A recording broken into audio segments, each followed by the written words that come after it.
Hello সবাইকে, সবাই কেমন আছো? আশা করি ভালো আছো।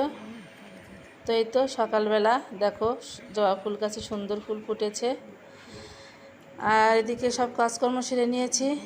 তো এখন এই তো এক কাপ চা খাবো, তো তার জন্য চাটা বসিয়ে দিয়েছি। তো এখন থেকে ব্লগটা শুরু করছি।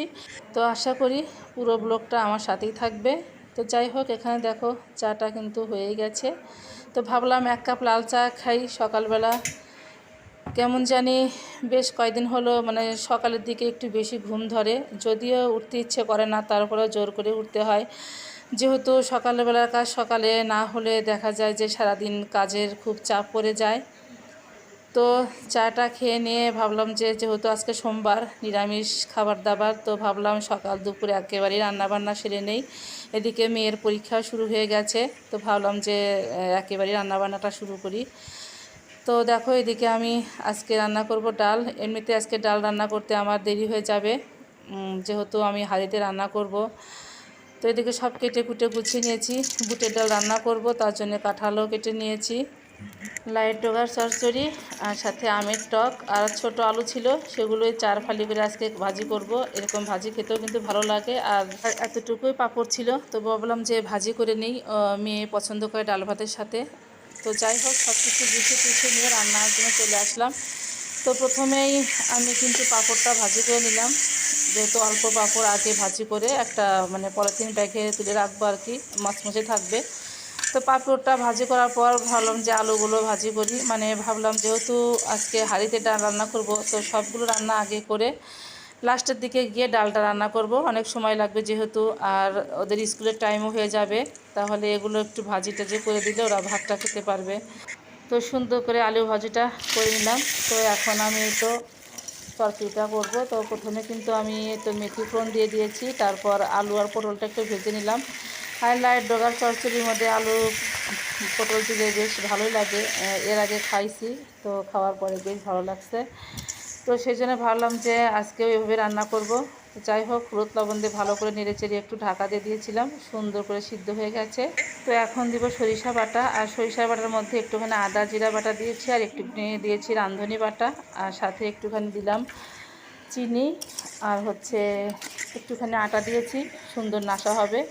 তো যাই হোক, দেখো অনেক সুন্দর হয়েছে। আর চেক করে একটুখানি লবণও দিয়ে দিয়েছি, দেখতেও যেমন হয়েছে খেতেও কিন্তু খুব বেশ মজা হয়েছিল।